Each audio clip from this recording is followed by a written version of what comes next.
we had traffic delays today. Yep. Yes. We did. The traffic's horrible. Technical. Brisbane to Gold Coast. If you're travelling to the Gold Coast from Brisbane, just don't. And we'll go Christmas from there. time too. Fuck. Christmas, yeah, it's wild. It's pretty wild. So, All right, we're back. Anyway, so we're here. Recap of 2025, 4 shows this year, and talk a little bit about MTL 16, and then we've got some end of year awards to give out. Bang.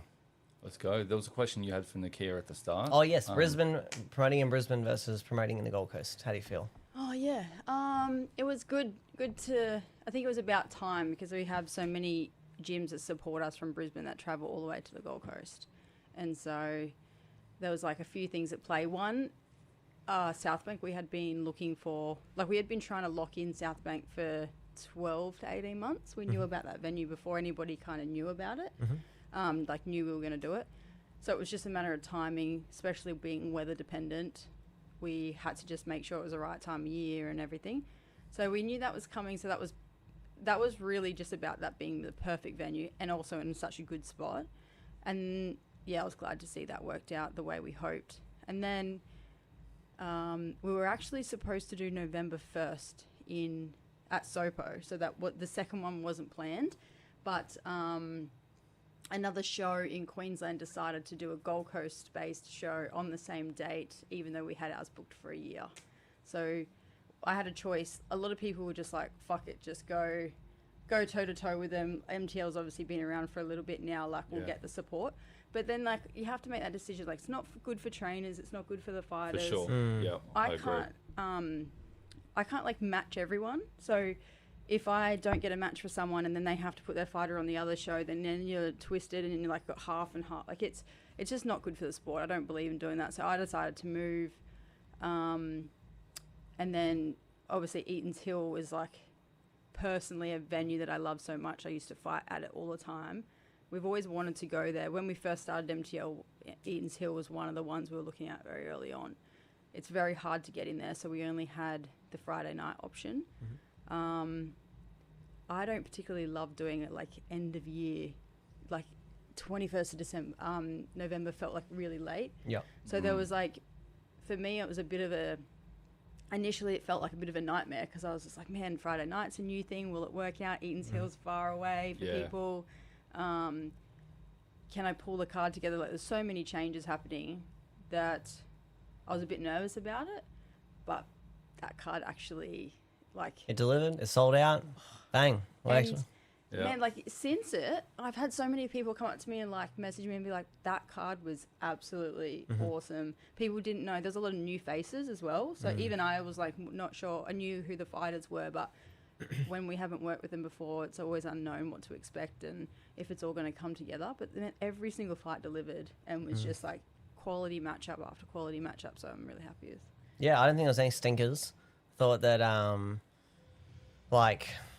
actually the one thing that was good was the divide, having the downstairs upstairs. Yeah, I love the venue. That was good. Like that, yeah. Being able to look down onto the ring was pretty cool. It was funny because the tickets around the mezzanine were selling the slowest, and I was trying to explain to people, I'm like, it's the best ticket. It's actually, especially the front row seat up there, because you've got front row position all night. You've got a seat, and you're looking perfectly down to the ring. It's not too far away. It's just and obviously you're like not obstructed by anything. Like the rope sign in front of you. That's right, Ring no girls aren't cameraman. walking fast. You know what I mean? Like it's sick. You can see both corners. Fighters love it because you can feel that like the crowd roaring at you from above. Like it's sick. Yeah.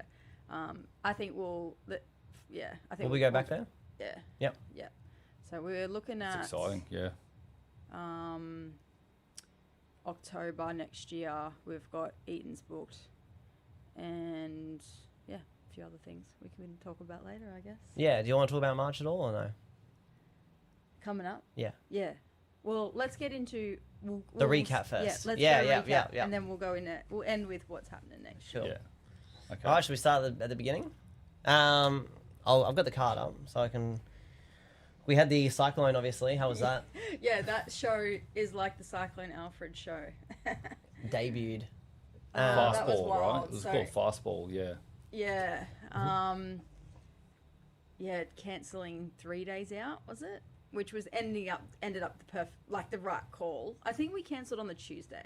Yeah. And I was like pleasantly surprised at how well everyone reacted, because when I did the calls around to all the trainers, that they were mostly just like, we support you, whatever you think you need to do. Yeah, I was getting concerned, Like, Yeah, I was think like, wait, are everyone- we I actually going to go through with this? I was like, oh, Yeah. no. Then when it pulled, I was like, oh, thank fuck. I think because by everyone time had it the came- same. I think even people that were cutting weight were probably secretly just like, oh, thank fuck.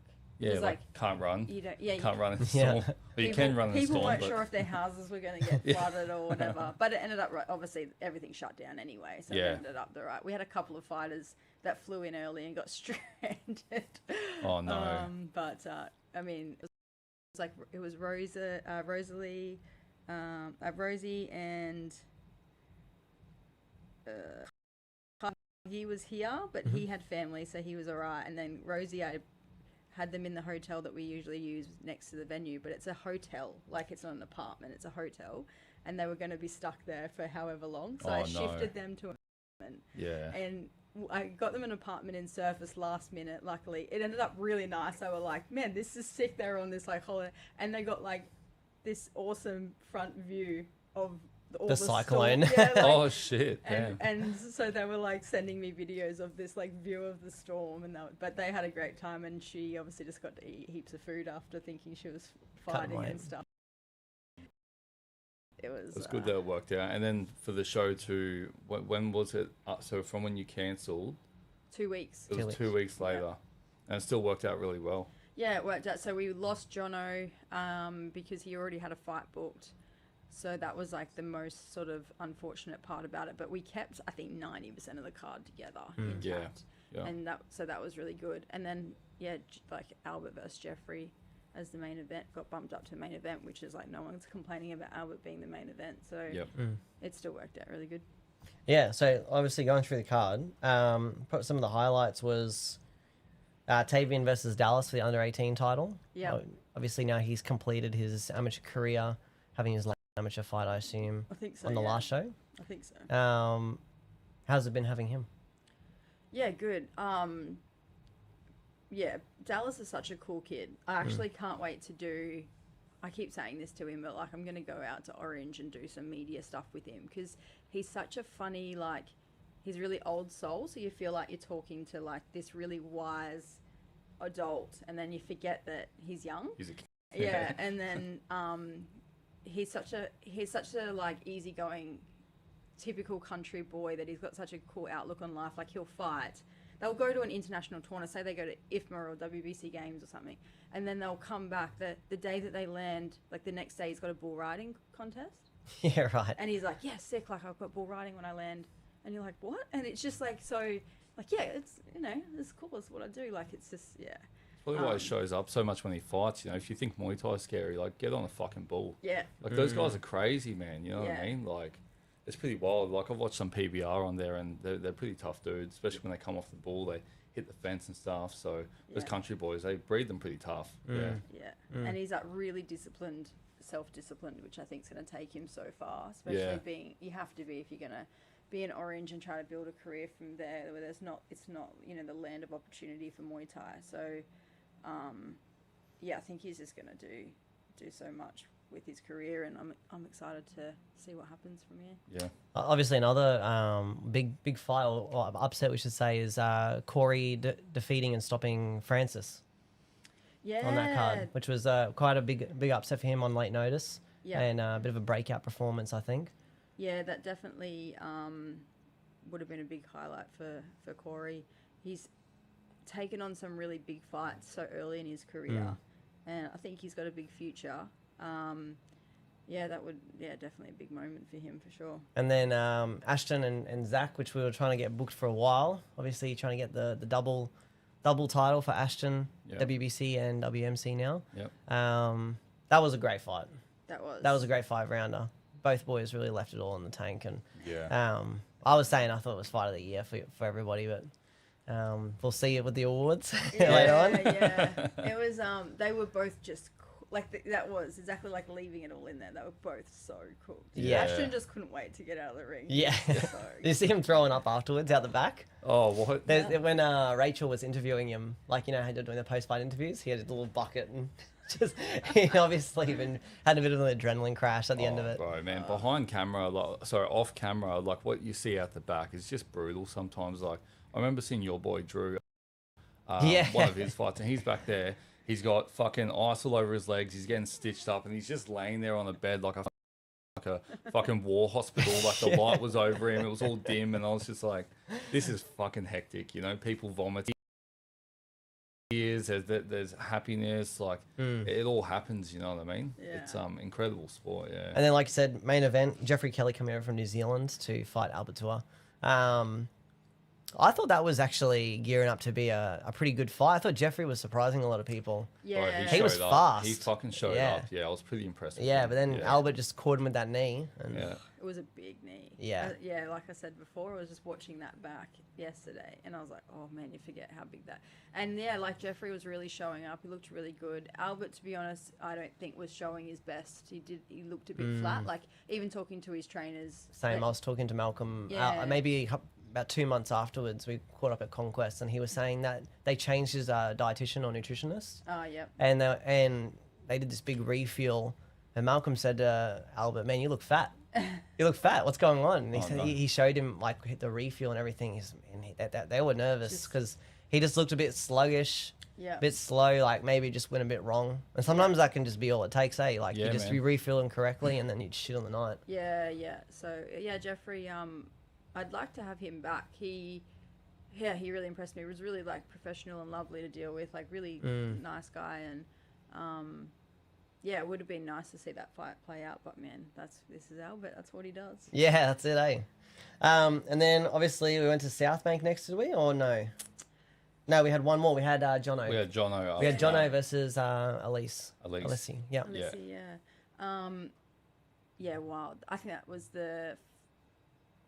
before South Bank, that was the best I'd seen Jono. Yeah. Like I was just like, who is this? Yeah. Like Jono always puts on fight of the night, fight of the year Oh, style for sure. fights. Him and Cruz Briggs on a rub was crazy. That was fight of the year. crazy. Then obviously you fought Kajaiba, another fight of the year. Yeah. He's just always going to be in like such good fights. But then this one was just like everything was just on. His timing was on. He just looked so locked in. Yeah. Really, really impressive, and just hit so hard. And then obviously got the knockout. That was awesome. And our first time, we've been trying to put Jono on since MTL 1. Oh, really? Yeah, like he was supposed to be the main event MTL 1 that fell through, and then we've talked about it ever since, and it just never lined up. Like it would be like, oh, are you available? Oh no, I'm not available. Like, and it just for whatever reason just never came together. So we were so happy to finally have it come together, and he's such a cool guy. So He looks like he's easy to work with too. Like because remember when we did his interview? Remember when he got a bit like, man, fighters just need a fight. Yeah. Like he's very much old school, but he doesn't talk much. Do you know what I'm saying? Like he's like a hard ass, but he's like super humble. Yeah. So when literally dealing with him, I'm like, okay, opponents, like, how do you want to go about this? He's like, you tell me who to fight, and I'll fight them. Yeah, that's how it he's should like, be. you're the promoter. I just fight whoever you put in front of me. And then like he gave me some names of people that he hasn't yet gotten the chance to fight that he'd like to, but he's just like, but I don't care. Whoever you think, whatever you think is a good fight. Yeah. So it was it's always nice to work with someone like that. Just doesn't. He's quite a quiet warrior, especially like you said. Like even when you're in passing, it's just like, hey bro, how you going? Yeah. You know, he's not here to fucking jump in front of cameras and talk it loud and stuff. But when he jumps in the ring, like all the cameras on him, you know, because he hits hard. And shout out to is it Elise? Alicia, yeah. Alicia, shout out to Alicia for coming out and fighting the hometown boy and stuff. It's always good for the call outs, you know, even Jeffrey when he fought Albert, to come out all this way to fight them. It's just awesome. It makes the event what it is, and it's great. Yeah. Obviously, we also had what we were talking about earlier. Kale winning the WBC Australian title. That was a great fight. I thought that was a very that was a masterclass on just being able to stay on the back foot and outscore Ollie. Yeah. But it kind of fingers crossed we can get Kale back. You reckon? Yeah, I'd like to see him come back. Like yeah. we've had Cal on a few times now. Like I think he was on Little League. He fought MTL 1 as a Ron kid. Weasley, eh? Yeah, and then he fought Ron. Yeah, like I've always liked having him on. We've always tried to match him where we can. He's hard to match because of his weight class. Yeah. But yeah, there's definitely a few fights I'd like to see him fight Denzel. Yeah, that'd be a great fight. Yep. You know, so yeah, like that fight played out. Him and Ollie played out. Not results wise. Like I didn't have any predictions about the result. For me, it was going to be like it's whoever's game plan. Yeah, Ollie's clearly like massive volume, going to come forward tough as nails, and it had worked for him perfectly up until that point because he was undefeated. Kale, we all know that beautiful sits on the back foot. You know, he's not going to come forward as much, but he's clever. He's got the IQ. And so that's exactly what happened. But it was Kale's timing and accuracy that got it over the line that night. I think the thing that surprised me the most of Kale is like when you watch Ollie fight, he is like, he's on you the whole time. And sometimes guys are really good in the first round or so because they're like, they're switched onto it. Hit him on the way in. Like that, but then as the rounds go on, it's hard to stay focused for 5 rounds straight. Yeah. Do you know what I mean? And eventually he just gets to them. Yeah, especially when you're getting pummeled, like he's got that real like avalanche effect. Like he just starts coming, and then it's just fucking snowball, you know, like, and it's hard to get him off you. With that fight, Kale's left kick was just scoring left, right, and center, like that big left kick. And especially later in the fight when Ollie would come in, try to like hit him like close into the clinch and stuff, he just wasn't scoring enough from my point of view anyway. Like you said, it was like a masterclass of how to move back and score and stay away from the hyper aggressive fighter, you know, because he just comes forward, man. Yeah, it was like the bull in the matador, hey? Yeah, bull in the matador. Best way to put it, yeah. Yeah, I agree. Yeah, that was a really good fight. Yeah, good fight. Then we also had Moe and Annie Uniku, which I think we might need to run that one back.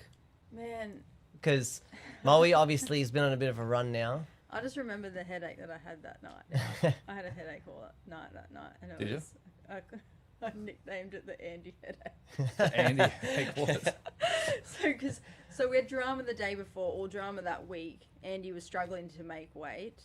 And he had been sick. He'd been to Thailand, typical Thailand, getting sick and all sorts. So this shit happens, right? And then showed up. We knew he was going to go. I had called Moe to say, like, let's adjust the weight a little bit so that you're not cutting down to 63.5.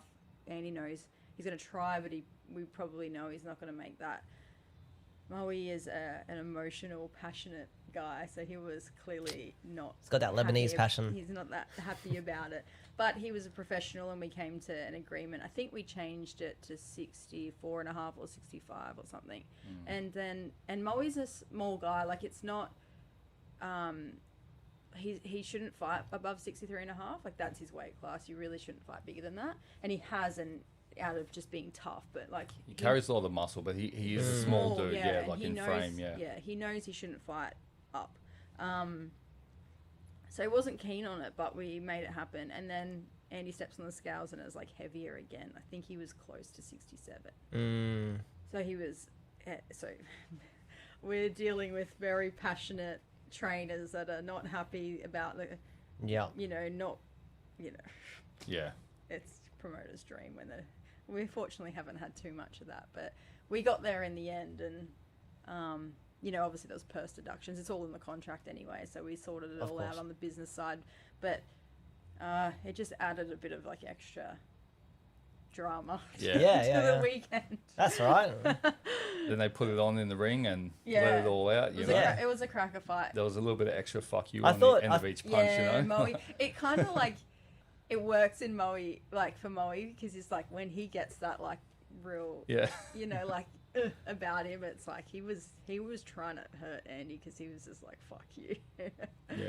I thought that the fight didn't play out though the way I thought it was going to. I thought Moe was going to be real hands heavy, but like Andy probably had better boxing. And Moe was kicking a lot. Like, he was body kicking a lot. He was clinching. It didn't go the way that I thought it was going to go. I don't know, personally. I wonder if Moe adjusted the game plan based on this weight thing. Because Andy's boxing is good. It's actually one of his stronger attributes. Yep. And then you add the weight thing. Because Moe was even saying to me, he's like, man, like, Andy's probably walking in, like, what, maybe 70 kilos. Yeah. Maybe, like, if he's had a tough weight cut and cut a lot of weight. And Moe hadn't cut heaps. Yeah. So Moe's maybe 67. Yeah. So he knew, like, if that, you know, so he knew there was going to be. So I think maybe, I wonder whether Moe switched the plan of, like, don't box the boxer who's going to be bigger than you. Yeah.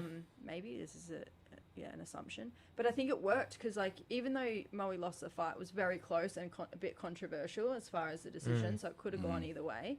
So we were told out the back. I don't know if it's true or not. It's obviously been a lot of months since, but that there was supposed to be a point deduction at the start of the fight because of the missed weight. No, so that was something that was suggested after the fact, which we will take into consideration in the future. Yeah, it's not in the contract. We didn't do that. We did what was per the contract, but this was the first time something of that significance happened because we've had people miss weight, but by a few hundred grams. But not by like 2 kilos. And so it was suggested to me after an option that you can have is start with a point deduction if the fight still goes ahead. And I thought, especially for a 5-rounder, that's actually a good consideration. 3 rounds, you got to be careful because then they've basically lost the fight, and then you just need one round. You could lose the fight then. Yeah. Like, you could, they just go, well, I'm not going to fight. Yeah. Like, and then you have no fight. Yeah. So, but 5 rounds, it's a fair call of consider. So that's something that we'll definitely take on board. But it wasn't supposed to happen for this one. It's not what was in play. Yeah. And the scorecards were very close. Like you said, it was a while ago now. I can't remember, but I showed them to Moe after to explain to him which rounds he lost and all that, and he understood and was respectful about it. And both boys were super respectful after. I've seen them on Instagram chatting to each other, and they're all good now. Like, it's always wood under the bridge. Yeah, that's it. But it was a cracker fight. It was super entertaining. Was it a split? I think it was a split. It was. Yeah, split decision. It was like a point in it. Like, it wasn't. Yeah.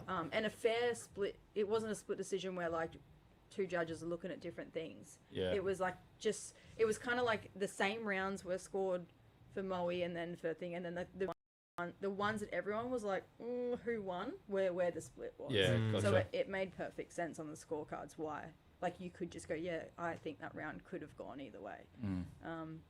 The play I think Moe was most frustrated with was probably that he feels like the edging factor for Andy was the size, because there was elements that Andy was doing really well in the clinch. And being able to hold him down. And so Moe's like, you take that away and the fight, he feels like the fight would have changed. So it's like, like, these are all elements that you look at after and go, well, this is what happens.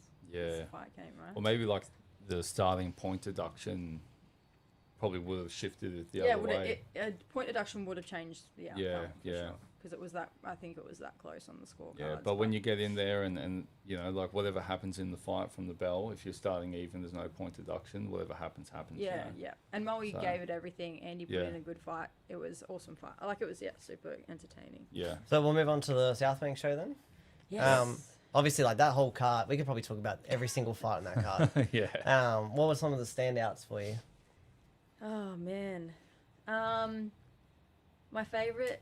So, outside of the actual fights, my favourite element of the show was the walkout. I've envisioned a walkout like that since we started promoting. Yeah, and very UFC. Yeah, for sure. Yep. Yeah. I definitely agree with that. Yeah, everyone that knows me as a promoter knows that, like, for me, like, that's where I draw so much inspiration. Is like, that's why we do so much of the media and try to do storytelling, because the UFC clearly have built a machine that works. And I love that UFC style walkout. You don't need...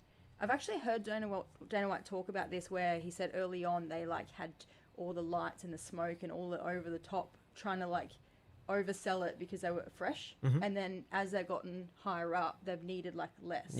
Less is more, because... A bit more minimalistic. Yeah, because the stadium's big, because they don't need any of that anymore. And I love that, like, how they walk through. So when I saw South Bank and saw that there was, like, a tunnel under the stairs that comes through, I was like, yes. So my biggest thing was getting the cameraman organized so that they followed the fighter all the way from the back. And even watching it from the crowd, I had this like pinch me moment when I watched them walk out and the lights were down and you can see the cameraman right in their face. So when the fighter is walking out, they're looking at a cameraman walking backwards right in their face. And they just, and the lights on them, they look like superstars. Yeah. And I was like, this is what I always wanted for fighters, to feel and look like a superstar on their night. And like, and man, Jono walking out with no money in front of him. Like, yeah, that was sick. So yeah, that was my little like thing. But fight wise, man, there's so many good fights. Jack Matthews, Corey. Big standout. Jack Matthews is a massive standout for me for the whole year. I love watching him. Yeah, honestly. That was a sick fight. Him and Moe was pretty epic on 1774. For sure. After the thing, but just in general, Jack Matthews all year has just been so good. Yeah, and his brother. Yeah, I said to them after actually, both Jack and Daniel. I've obviously watched them fight on live streams. Yeah, Rebellion and things like that. Didn't do them justice. Like they look great on live stream, and clearly people know who they are and they're very talented. But seeing them in the flesh. Especially Daniel, because Daniel's more technical. But Jack looks like he goes into wars a bit more, super entertaining. And so you do see that on the live stream. But then with Daniel being more technical, it's always the power doesn't transfer to live stream as much. Agree. Yeah. And so seeing it in the flesh, I was like, man, he's impressive. The timing. Do you think though that it also depends on what show you're fighting on? Some shows really want you to be technical. But I feel like on Muay Thai, you're here to entertain. Yeah, it brings out more. Do you know what I'm saying? Yeah, I wonder. It'd be interesting to hear from what the fighters that have fought on many shows, if they feel like they adapt or anything. But that's a future podcast right there, isn't it? Yeah, ask the questions. Let's go. It's they just both really like seeing them in the flesh. I was like way more impressive than even I was already impressed with them before, and then I was like now even more so because it in the flesh way more. It's just better again. Yep. Obviously we had Daniel Matthews win the tournament. I feel like the tournament was it lived up to it. Yeah. I thought, especially losing Ramesh.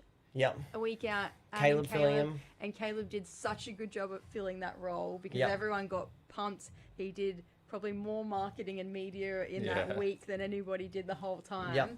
And people were so excited for him. And then gets through to the final. Yep. And actually puts on a killer performance against Daniel. I don't think Caleb versus Daniel was a fight anyone was planning anytime soon. And it actually ended up like a banger of a fight. Yeah, it was good. I thought that it was a bit... The only dampener on it was that Ashton blew his bicep in the first round. That was the only dampener on the against, fight. Caleb. Against Caleb? Yeah, because you're not going to see... You never know, right? You never see the full potential. Yeah. Especially because they'd already fought in the past. But now it's 1-1, so maybe we can run the trilogy on MTL. I think that'd be good. Maybe, yeah, that'd be pretty exciting. Yeah, how frustrating. Ashton was having such a good year too, so bummer for him. But I see these back training now, and hopefully he'll be back. Has he recovered well, or he's just kind of cruising back into it, or he's hitting pads again now? I think it's still a process, from what I hear. Yeah. So left bicep, I think it was, or is right? Do you know? I'm not sure. I thought it was his left one. Because he ended up. I could be conflicting it with somebody else. Did he end up back in? I don't know. I can't remember if he ended up back in hospital again. No, maybe not. He had surgery on it. Yeah, he had surgery. Yep. I don't know. Yeah, but yeah. So hopefully. And then obviously the rematch between Matthew Stevens and Jono. Yes, that was a perfect way to end the night. Such a good fight for our first Pacific title. Yeah, Oceania. They were around many years ago, and they've just come back. So that was worked out perfect for them. Both. I think did Jono have the NKT? He's fought for belts before, but he didn't actually have a WBC belt, I believe. He had the Australian title. Did he? At one point, and then Hugh won it. Yep.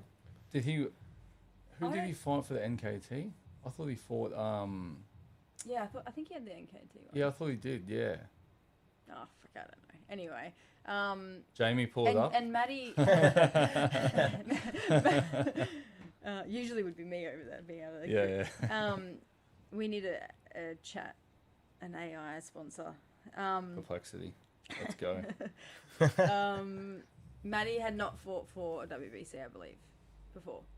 Just hadn't gotten the opportunity. So that was good. And they both, what a fight! Just I don't know, good. It was a great fight. High level fight. Yeah, very very high level. I definitely felt like both boys were they respected each other's ability and power a lot. So you could see that no one was just rushing in crazy. Like I think in their first exchange, or their first fight rather on Rebellion, was Jono was knocked down. Was it the first round? Yeah, at the end of the first round. End of the first. And 3 rounds. Like there was. But he'd also had a massive war against Victor Hugo, only like 20 minutes prior. And Matt Stevens had knocked out Damon Nelson in the first round. Yeah. So Maddie kind of had a nice intro into the next fight. Jono's coming off of a war and there's just all these other elements of not being able to prepare, like you're preparing differently. So for sure. Yeah, it doesn't, like we didn't get to see then what was representative of it. I could definitely see, like being ringside, I could definitely see that, they were respecting each other's power and ability. So it was a lot more of a chess match. Where I expected a stoppage. I was like, there's no way this is going the distance. I reckon Jono was going for it. Yeah. There was towards the end there? Yeah, definitely. Yeah, but like Matt's not going to go down easy. He definitely put it on him in that last round and even coming through the fourth as well. Yeah. But it's just, like the quality of those two, no one was getting dropped. Like, it was just such a good fight. Yeah. It's really crazy being ringside as an official. When people talk about fights, like I experience it from such a different perspective. Yeah. Because I'm there working, like even on the last one at EH, I had headphones in. I don't even know what the environment was like because I was plugged the whole night, couldn't hear anything. So as you're like talking through this, I'm like reliving it in my own head. Because it's not you're not experiencing the entertainment factor. Well, luckily, like because they gave me a break throughout the fight, throughout the night on South Bank. I like went up into the stands, like I said, and just to like look around and soak it up for a minute was just fucking awesome. The other big one, an unfortunate one, but Lucy losing her world title to Nadeshiko, that was tough to watch. But Lucy definitely went out like a proper champ. That was a tough fight. How'd you feel about that one? Yeah, it was a tough night for Lucy. Nadeshiko was so impressive. She was very on. And by the way, the Japanese at the moment are on. Did you watch one last night? I did. They're on fire. So they're just killing it. And so I was just at the WBC convention, and they announced that Japan I could be wrong on this number, but I believe it's champions, WBC world champions right now, Muay Thai, are from Japan. What? Really? Yeah, it's like, it could be, I'm pretty sure it's 6. It was an astonishing number. Fucking hell. And so they are just, like, Japan as a whole, absolutely, Muay Thai wise, just making us scene. So it's been that country's year for sure in Muay Thai. And she, man, so powerful, just so, like, there's this element that the Japanese have of such pride in what they do. Yeah. That they're just going to fight really hard. And they fight from the heart, it was awesome. But it was hard to, obviously, so well. I'm so proud of her for she cheered for Nadeshiko and congratulated her and watch your belt get put around somebody else's waist. Yeah. Break was during that fight, so I was for Nadeshiko to come out from Japan to fight but mostly in kickboxing, I believe. She's about it was about 70%. Like the damage to the nose and the face and stuff. It was she was really strong. Yeah. She was really fucking strong, and like I said, to come out to another country and do that. And she's from a smaller area too. Like they're not from the Tokyo or the city. Yeah, she's up north. So I think. Yeah, so like Hokkaido or something. What the feedback that I got was like there's not a lot of opportunity. For them to travel international because, it's easier when you're coming from Tokyo or whatever. So they were so appreciative of it. It was quite a big a big deal for a world champion to be from where she's from. So like a regional sure. area. In all the papers and all the media after, like yeah, it was especially over there, big thing. And it was obviously big for her as well. Like I think I messaged this to you. It was enough for her to win that fight, go home after experiencing that MTL at South Bank, after winning that title, and go, you know what, enough is enough. She retired after that. That was the peak of her career, from what I can see. Like, so that says a lot about the promotion, her experience, and the victory that she got. You know. Yeah, that's what. And then Lucy, on the other hand, was booked in for shoulder surgery the following week. She actually didn't tell me. I found out towards the end, but she hadn't told me initially. Yeah. That she already obviously knew the booking was there. Yep. I do wonder. I haven't talked to her about this, but I do wonder how much it played a role. In all of her fights. I do know this from talking to her. In her fight preps, she can't really clinch. So she doesn't... Her clinch game 100% needs work. She knows this. But since her shoulder popped out many fights ago, it's... You can't work on it. Yeah. And she has known this whole time, the medical team have said to her, you need surgery. There's no way around this. We can rehab it to keep you fighting, but it's going to be management, not repair. So you need surgery. That's just the way it is. So she was putting it off until the timing was right. Whether the time's ever right when you're young and in the prime of your fight career. Exactly. But I do wonder. I'm interested now to see her comeback journey, because for sure, if you can't build your clinch while you're trying to build your professional career, you're going to have that hole in your game. And eventually you're going to get... It's going to get exposed. And then in the fights, you've got that mental block of like she could see I'm not strong here. Yeah, she holds, the way she tries to hold the arm down in the clinch, she's not super comfortable bringing her arm up. Because she doesn't want to put her shoulder in compromising positions. You can't fight like that. No. So you're going in with less weapons. And now the surgery... it went well, though. The surgery went well? Yeah, surgery went well, and her rehab, it was a big surgery. Apparently her shoulder was in the wrong position for a very, very long time. And they discovered that, I think, when they were doing the surgery, that it was actually much worse than they expected. And then her rehab, it's shocking. You see people tear their knee, like ACLs, and then they're back on their legs and they're boxing a couple of weeks later. She's can rotate her arm like this now. Like she still cannot pull her arm. Like for a long time, her mobility was like, yay, I can do this, and I can do that. Like it's a long rehab. But she's doing it right, throwing everything at it and doing it properly. Will there be a full recovery? Yeah, so then Cool. That's what they said. You take your rehab seriously. She wasn't allowed to move her arm for 6 weeks. Not allowed to do anything. That's fucked. So it's like, slow and steady. But they said if you take it seriously, you'll be stronger than ever and be able to build it back properly. So exciting times ahead for her, because the rebuild begins. It'll be good. I think it'll be a game changer for her to be able to be like, I can go into clinching and into developing that skill and into fights with no barrier of, is it okay? Like she's going to have you are 100% fine tick of approval from the medical team, which mentally would make a big... And was it I think it is her right shoulder, Yes. So that could, we don't even know how she felt using elbows or punches on that same hand, like she's strong on the low kick, but that could have hindered way more of her game than just her clinching as well. So she's gone through how many fights now with this injury, and it's like, to do that and achieve what she did is great in itself, but time to recover, time to come back. And we've spoken a lot, Mav, about how that time off can affect fighters, like whether it be detrimental or beneficial. Like some people come back and they're just fucking great, they just evolve, or sometimes they need to get a couple out and get back to rhythm. Being now former world champion, I'm keen to see what's next, and when that might be, we don't know. I'm assuming at least mid next year, or I think it would be at least mid. At least, maybe even longer. Maybe longer. She might September. even have a year off and try and recover completely. So, well, speaking of fighters who have gone through the recovery process and come out better, the return of B on the last show. Yes.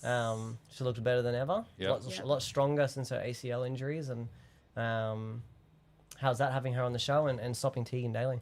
Yeah. Bee's so lovely. I've had her on the show, obviously, when she fought Corbin.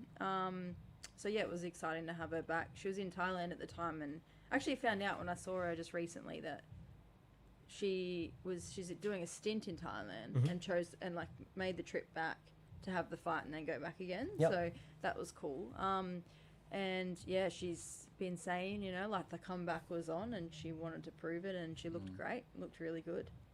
Yeah, nice. Yeah, very impressive with her. A controversial stoppage, whether it was called at the right time, but this is fighting. This is what happens. It was coming anyway. And I think the outcome was going to be the same, whether it was at that point or a minute later. But it was her night. Looked really impressive. I think it's tough, like with that no standing 8 counts. Yeah. Like the referee has mentally gone, no, I'm stopping this. Yeah, and actually, then to jump in to stop it, like she goes down. It's a good opportunity now to actually explain that. So in WBC, and we choose as a promotion, WBC title or not, we just follow the same WBC rule set all the way through uniform. Because it just is easier than if you're fighting. There's no I'm not fighting for a title, so it's this rule. It's just clean. There's no standing 8 counts, so if you're not defending yourself and you're no longer in the fight, then the referee will stop the fight. You have to take a knee like you do in boxing. So if you get hit and then you go down and land on the canvas, you get a count. If you get hit and you should go down, but the only reason you didn't fall was because the ropes caught you, like you got stuck on the bottom rope, then you can get a count because you basically are on the canvas. If you do not go down, so you turtle up or you shell up or whatever, and you're on the ropes and nothing happening, then the ref will just stop it. And we saw that with Petch and Cass at the MTL 15, right at the end, last 20 seconds of the fight. Trevor jumps in, stops the fight because Petch needed to go down and he didn't, so the fight was over. So this is, and they're all told this, they know the rules, this is how it works. I think there's going to take some adjustment because it did come in, the rule came back in maybe a year ago or something. So I think there's still adjustment within the community, for sure. Because some people fighters need to know when to take a knee and when. And that's a big adjustment for Muay Thai in Australia in general. All of a sudden we've got to learn set your ego aside. If you think you're going to get hurt, you got to take a knee. That's a new thing. Otherwise the fight will be over. Which one do you want to have? You want to have it can be used an as 8 a count, strategy, or do you want to have the fight stopped? Yeah. And then there's the element of so referees obviously have to make a call. Now the timing of how this played out was the referee had made the decision in her head. Tegan's not in this fight. She's standing, but not here, not barely standing. She had seen something. They look, referees, as looking at the eyes a lot to see whether they're whether they're responsive anymore. Made the decision and went to jump in, and I can't even remember now. Was Tegan sort of on her way falling or was going down, but hadn't hit so it was technically a standing 8 count, and the decision was already made, and then it was. Obviously, Tegan's team felt no, she was still in the fight. She didn't. Because it was near the end of the round she did as well. Hit the ground. So, pull back 10 seconds. Referee, while Tegan was standing, had said, I'm going to stop this fight because she'd already started making that decision prior based on how the fight was playing out. And then she went down. And Tegan not responding. And she'd made the call, all right, I'm stepping in to stop this fight, started to proceed to do that, then Tegan hit the canvas. In hindsight, looking back, if you had a chance to pause and replay live on the night, would that referee probably go, call an 8 because she hit the canvas just in time? Yes, you would. But you don't get that luxury at the night. Yeah, when it's so there. she'd made a decision, I'm stepping in to call this fight before she'd hit the canvas, and has to and follow through with that decision. You don't get to be like, oh, hang on, sorry, let me check the video, let me check the timing. Oh, technically she hits the canvas first. Man, I should have called an 8. Call an 8, do a check, see if they're there. Nah, call it. It's very easy after to have all these opinions about whether something should be one way or another, but people don't, if you haven't been an official or haven't looked into what it takes to be an official and all the rules and all the nuances, and you get to the luxury of watching replays, going back, slow-mowing, pausing, which is something we just don't have on the night. it's very easy to say, oh, I should have done this, but For sure, and I think the video, I watched the replay after, like when I got home, because I'll buy I pay for every show and watch it after, just so No you know, way, Nakia. you pirate them. I definitely pirate them. And I watched it, and the video didn't quite do justice. You know, like I'm there. I was in the I was on the table closest to the corner. Now I had my AirPods in, so I couldn't hear a lot, but I could see the effect that the knees were having. And when you're a referee and you're in there, like, the fighter's safety is your responsibility, and unless you're just some cold-blooded motherfucker, you know, like, If they die, they die. yeah, if they die, they die as shit, you know, Rocky Balboa. It's one of them things where you see someone getting hurt, and especially like you said, like you look for their eyes, and I think there's a moment where the referee looked over at the towards the supervisors, and I think was given the heads up, like watch her, like this is bad. I'm getting ready to call this. Yeah, you know, and then So that was the other thing, is like you watch that clip and that's just that clip. But the moments preceding to that, there's indication that ref was already looking over to say, like, are we good to call this soon? Because it's... So, all of these decisions are being made much prior. But in saying that, just to play devil's advocate a little bit, I think... I can't remember how long was left in the round. It might have been towards the end of the round. 20 seconds was or it so. 20 seconds? Yeah, there wasn't much left in the round. Like, if she counted her, could Tegan have survived the round? Possibly. Could she have gone into the next round? Possibly. But could the same thing happen in the next round? Probably. Yeah. You know, so it's just one of them things. Does she need to take that extra damage? Like, we see some fighters within Muay Thai, on other shows, wherever it may be around the country, and you see people like dying on their shield. When do you see them again next? Like, they need time off to recover. They're copping unnecessary damage. To what? Like, you can't damage the product. Like, if your fighter's getting hurt, sometimes it's best for the fight to be called, fight another day. Like, look at Corey Sear. Like, he got stopped by Jack Matthews on MTL. No, that went the distance, didn't it? No, I thought he stopped him. I'm nearly certain. No, I'm sure that went the distance. Did it? Yeah, I'm pretty sure he got hurt. Oh, he got hurt. He got put down. He just weathered the storm. Yeah, well, Corey Sear, shout out to you, brother. I still love you. And I thought Mav was going to throw his phone at me. Then I thought he was like, you better get your facts right, mate. Yeah, shout out to Corey. Still love you. Jack, congratulations for the win. But he just come back and fight on Ballina. You know, like, if that was a situation where a lot of damage, or even Lucy, like she copped those elbows, she's bleeding, she's had her nose broken. Even if her shoulder wasn't... Yeah, take that like, out of it. If they were like, all right, keep fighting, like, fuck me, you don't know what could have happened after that. You know what I mean? Like, that was the right call for the fighter's safety. And I'll always back for the fighter's safety has to come before anything else, unfortunately. Sorry to the community, sorry to the supporters. Yeah, we've got to put them first. We want to keep fighters in the sport. And, yeah, like, I saw, you know, Tegan posted up that, like, for her, the downside was that she wanted, you know, she was obviously aware she was losing the fight at that point, but wanted to finish the fight, and I get that. And good on her for having that in her, to be like, no, like, I want to keep fucking going. And I think that's a fair, as a fighter's perspective, an absolutely fair way to feel. And as a trainer's perspective, for her trainer, fair as well. Like, you're always going to see things the way, you know, you see them in the perspective that you have. And this is just it's very similar to Rodlek versus Albert in the way that there was many different opinions on how that should have played out, and there was many elements. And me as the promoter, I saw so many pieces to that puzzle. There was the widespread Australian opinion about what Queensland Muay Thai is doing. There was how Rodlek's team felt about how that fight should have played out. And scoring criteria.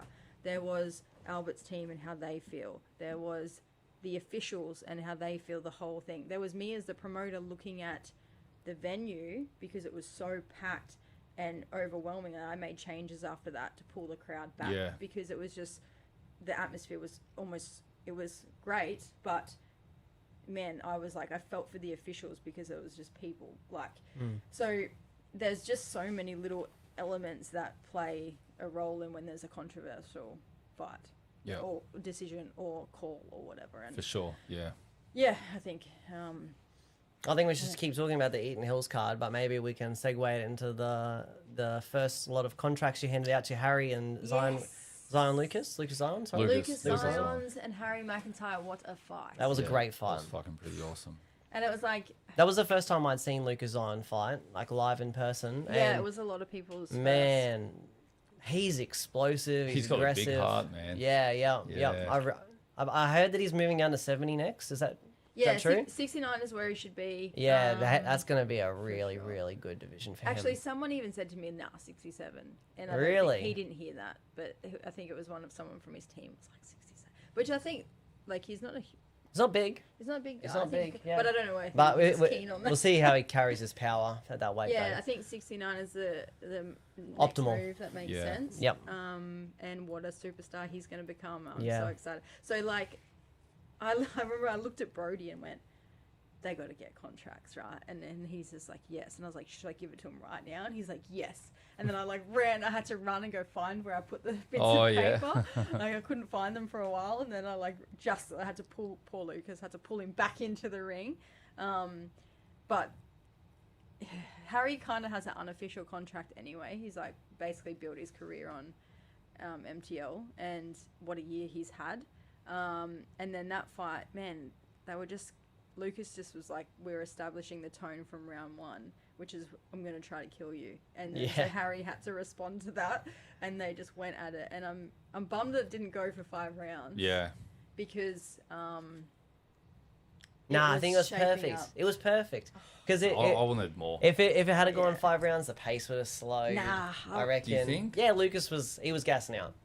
He was gassing out. Yeah, true. Like he was gassing out. It was perfect. It was perfect. I would have liked that pace to just continue for 2 more rounds, so I could have continued joining it. He actually did say that a standing 8 thing got him a little bit too, because he thought he was going to get counted, and then he got called. Yeah. So he learnt from that too. But that, yes, this, like I said, it's a learning curve for everyone. This whole standing 8. I actually fucking hate it. I just wish we didn't have them, but I'm following the rules. I don't make the rules. It's good for fighter safety, you know what I mean? Yeah, I understand it. What are some matchups next year that you want for both boys? Obviously, they're going to be back. They have the contracts. So so at 70 kilos for Lucas Island, who do you want? Yeah, so Harry broke his hand. I saw that, yep. So he's got to recover that. He's also at uni, so we're going to just be working around... Basically, what we're going to do with Harry is he's got a contract regardless, whether it plays all out next year or in the future. I'm here for the long haul for him. Yeah. I've been supporting his journey for a while. I could see that there was something, and there clearly is. And I think it's good to see like the rest of the community kind of now go, oh fuck, man, this kid is amazing. And so I think big future ahead, and we'll be there to go along the ride, but I don't know what next year looks like yet, just because he's got the hand, he's got to recover, and I know he's got a big year at uni, so it might be a little bit of a slower start than we initially planned, but 72.5 is a good division right now, some good fights there. Lucas, down to 60, get him down to 69, and find there's some good fights there for him too. Yep. And he hasn't been active in Australia, so there's probably a few potential. I would love to solid see, matchups. if he moves down to 70, I'd love to see him versus another breakout star in Caleb. I think both boys have broken out together. I think that would be a good matchup for the both of them. Although I think Caleb prefers, like, he's 67. Yeah. But yeah, that's a good potential fight. Then there's like, obviously people like Billy. Yep, Billy, for sure. Ashton, Yep. Yep, Zach. Zach, yeah. Even Daniel Matthews, if he wants to come back. Yeah, plenty of guys. Yeah. Plenty of guys. Who Luke first Fraser? do you reckon someone like for Zach to come back? Because I don't think he fought once since he... Yeah, on Eruption. Yeah, on Eruption, Yep. since he Yeah. lost to Zach Ashton. versus Lucas would actually be... That would be a good That fight. would be a bang Zach, fight, let's book it. Let's go, bro. You've been Yeah. called out. Let's go. Yeah, that would be pretty awesome. Maybe for the Blackie first Chan. card next year. Yeah. Yep, Blackie Chan.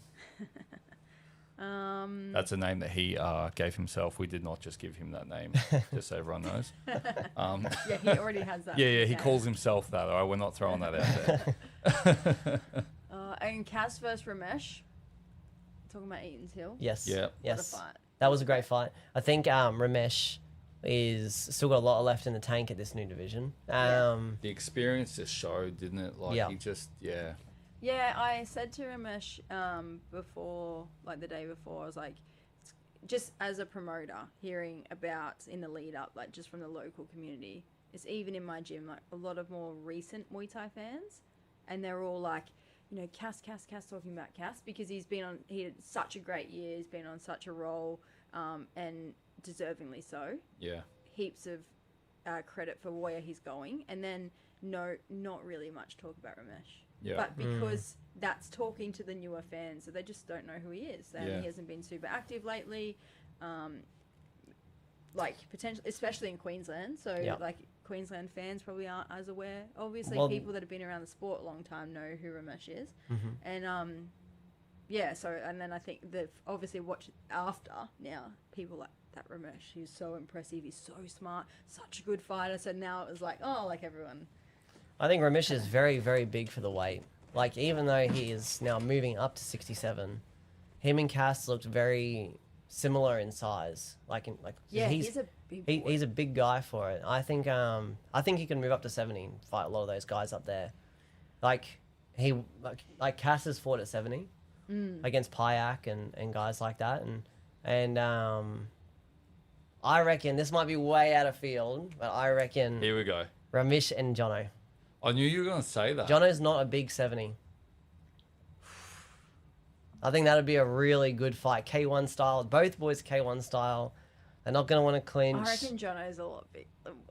I think Jono's a lot thicker. Yeah. Like, he's denser. Like when he fills out. Yeah. But I think like Ramesh he's a big boy, man. He's a big boy. Big frame. Tall, eh? Yeah, tall. Yeah, very tall. I think he prefers that style too, where it's like kickboxing K1 style. Yeah. He doesn't want to fight Jack Matthews, like tall, southpaw, clinch heavy. Like, he doesn't want to fight those guys. Yeah. Daniel Matthews. You know what's actually I really respected about Ramesh is, and he kind of alluded to this in the press conferences, like, he's not got that attitude of being like, I've been around, I've been a world champion, I've been this, like, I only want fights that are going to put me on a different level. He's like, if there's like rising stars, Jono will put you on a different level. but he's not being like, I'm too good for the ones coming up. Yeah. And he's like not being picky and choosy as far as like, if there's nothing in it for me, don't give me the fight. He's like, if they think they can, I'm still here to show you all I'm the best. So if there's these people everyone's talking about, cool, put them in front of me and I'll fight them. And like, there's a lot of fighters won't do that because they're constantly thinking about what progresses their career. Like moving forward and stuff. So I think it's really cool that he's got that attitude. Like, there's obviously people asking about Albert fighting him. No, I don't think that fight will happen. I just don't think that fight interests Albert as much. Interesting. I don't know. I don't reckon that fight interests Albert. I think that Albert's looking for like fights where he is scared to fight them. Does that make sense? Like, he has to be like, he has to feel there's a danger. Does that make sense? You don't reckon that Ramesh is that he wouldn't feel like Ramesh is dangerous? I think that Ramesh is dangerous. I'm not saying that he's not. I don't think Albert thinks that. I think Albert looks at that fight and goes, do you think I'm gonna... Yeah, should we call Albert? Do you have his number? Can we have a Let's go promote it. hotline? Someone call Albert. Someone message us. Let us know. Does Albert think For Ramesh example, is dangerous? like, I think that... Future topic. Yeah, I think like he feels like if he's gonna lose that fight, he'd get outpointed. Is what I'm saying. Like I think when he fought Rodlek, he was like, I might get knocked out here. You know what I'm saying? Yeah. I don't know. And you reckon he like thrives under that? Is that what you mean? I think that's what he needs. I think otherwise it's really hard to motivate him. This is probably unless you're gonna pay a lot of money. This is probably more a question for his team, because I honestly think Albert is the kind of guy that doesn't think that much into any of it. Yeah. Albert just goes, I fight. And I'll fight who people tell me to fight. Yeah.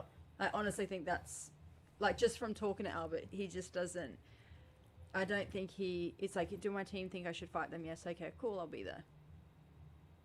And I'm going to train hard. I don't know if, maybe I'm wrong. I'm just making an assumption here. I don't know. I think he needs to be motivated. Do you know what I mean? Yeah. True. Like, I think there's a lot of easy guys he could be fighting, and they'll be like, yeah, this is going to be good for you. You should fight this guy. And he's like, no, I don't really want to. But he fought that tie that he shouldn't have Well, fought. but I reckon Infliction probably paid a good amount of money for that, though. Yeah. You know? But that shows that he will fight people that If the are not gonna stand in front of him just for the sake of fighting. Well, like Max and Albert. You reckon that's going to happen next year? I'm fucking working on it. I hope so. I'm trying. I know Max doesn't feel like it makes... I know Max wants to prove that it's a fight that shouldn't happen, and I know Albert wants the fight. Yeah. I know Albert's team wants. If it makes money, it makes sense. Yep. So let's go. Make that happen. I mean, the fight that should have been made years ago at 65 should have been at Chad and Albert. That's a Gold Coast fight. They're both right there. Yeah. They should have fought. You know what I mean?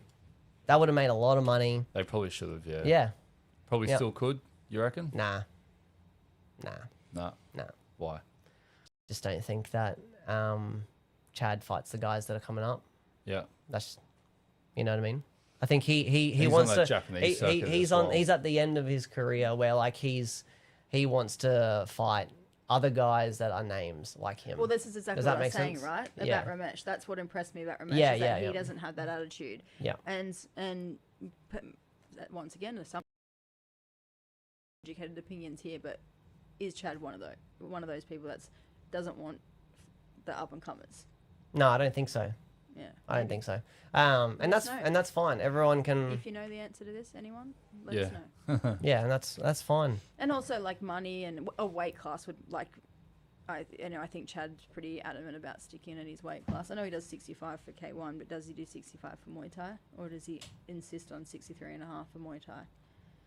Josh King's right there, 63.5. Josh King and Chad Collins. The guy. We need to do another whole episode on fights where we want to see. Yeah, I want to see Josh King, Chad Collins. That's the one. All right, that's for another day. We'll do another episode on that. Unrelated to MTL. Just Max fights Albert. we want to see. Wait, I'm getting my Christmas list in. Yeah. Another one to note: Jesse Astle versus Viz. That was a good fight. Yeah, that fuck, was they're good fight. agile, aren't they? Like, I didn't expect. I know Jesse moves well. I've seen Viz fight, but when I was there, I was like, "Fuck, these big guys can move." Yeah, it was awesome that they fight. They don't fight like just heavyweights that are just banging overhands. Like it was real. Yeah, they move, and I love Jesse's step left head kick. Like he goes like jab and then left head kicks like off that. It's pretty cool, but he gets quite low in his stance sometimes and like really like drives his punches, kind of like a MMA styled. Well, we talked to him afterwards. He was talking about he wants to eventually dip his toes in MMA. No, he doesn't have to do that. Jesse, don't do that. Too many trying to do that. Don't listen to that. Stay with Muay Thai because we love you. I need another 12 months where he ends the 12 months with Charlie Bubb and then he fights Jaden. Jaden Enyard? Yeah. He told me he would. Oh, really? He told me he would at the weigh-ins. That's cool. Yeah. That's cool. That's cool to know. That'd be a good one. Both of them great guys. That was good fight. We don't get many heavyweights on MTL, so I was happy to have that one. Yeah, Viz is a real nice guy. Even at the press conference, he was really respectful and he was lovely. His team were great. Lots of good feedback about that fight too. Just in general, like people making a point that they really enjoyed that fight. So yeah, hope to have both of them back on if we can get some more heavyweights. Yeah. Talking to Jesse about like his cut down to cruiserweight now, like trying to get to 91 if he can. Yeah. He was saying he doesn't like to do big cuts. He's going to get down naturally and just sit at the weight. Just be at that weight. Yeah. So, which means that he'll be good for late notice too, because he'll already be at weight all the time. Yeah, cool. You know what I mean? Speaking of heavyweights, Kurt Bark and Ezra on that Eagles Hill card. Yes. How good was that? I was really impressed. I've seen Kurt fight a few times. I've judged him. I've reffed him. He's a big man to move on the break. Yeah. When he moves, so it's good. Shout out to Kurt Bark. But Ezra, he really impressed me as well. I'd never seen him. I've seen him training in Thailand and stuff. And I'm really keen to see what's next for Ezra. I'd love to see them fight again, if I'm being completely honest with you. I reckon they will meet again because it was a close back and forward fight. And we were talking to Ezra's trainer Mike after, and he was saying the same thing. He's like, they'll meet again because there's not a heap of people for them to fight at the moment. Because he both of them only had, like, Kurt had 4 fights and Ezra only had 3. Yeah. And Ezra just posted out the other day. It was like a year ago he had his first exhibition, and then he had a pro debut in the same year. How good's that against Kurt? Yeah. Yeah. How good.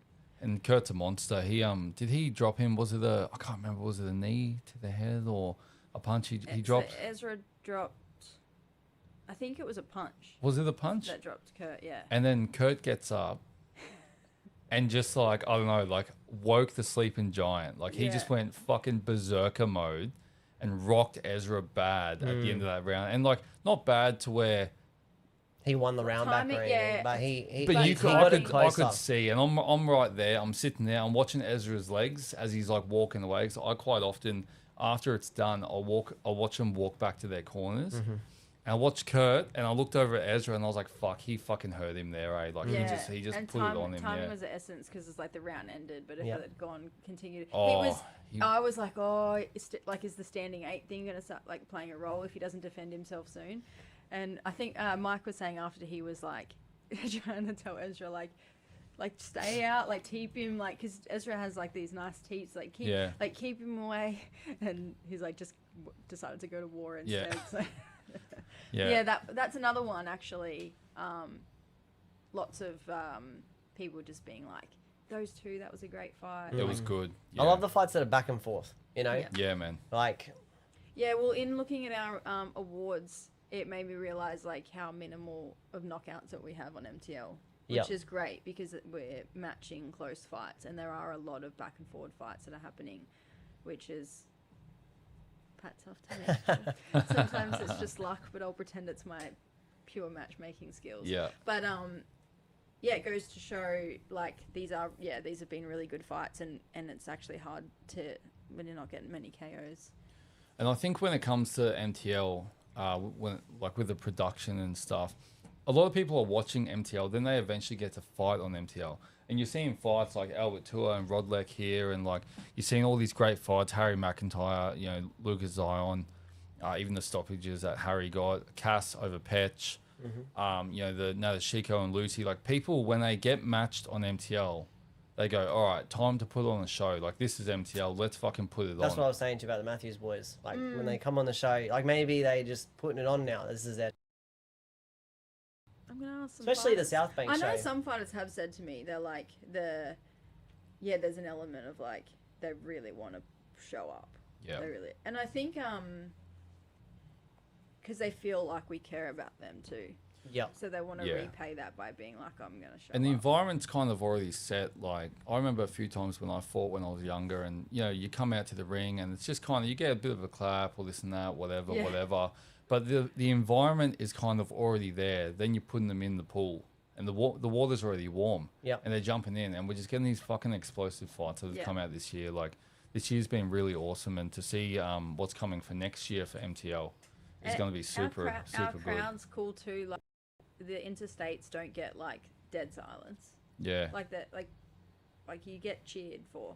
For sure. Yeah, 100%, which is the best part about it, Yeah, I mean, that was one of the things that all the interstate guys do talk about is like Queensland knows how to put on a crowd, and and they get into it. I remember that Bones was talking about that in the commentary. I think it was for the Jono one against Alessi, and just how loud they were in the Sopo. Fuck, that uppercut was nasty, wasn't it? Like his punches in general. Yeah. Pretty nasty. Yeah. Yeah.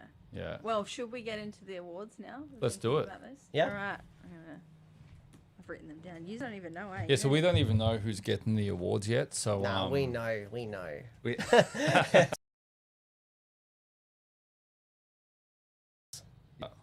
Is it though? Yeah, of course. You got to give Harry was suggesting Rising Star Performance of the Year, and I'm like, we don't even do those awards. Who, as in you me? We should do this for that award. Like I said, Female Performance of the Year. Yeah, Female Performance of the Year.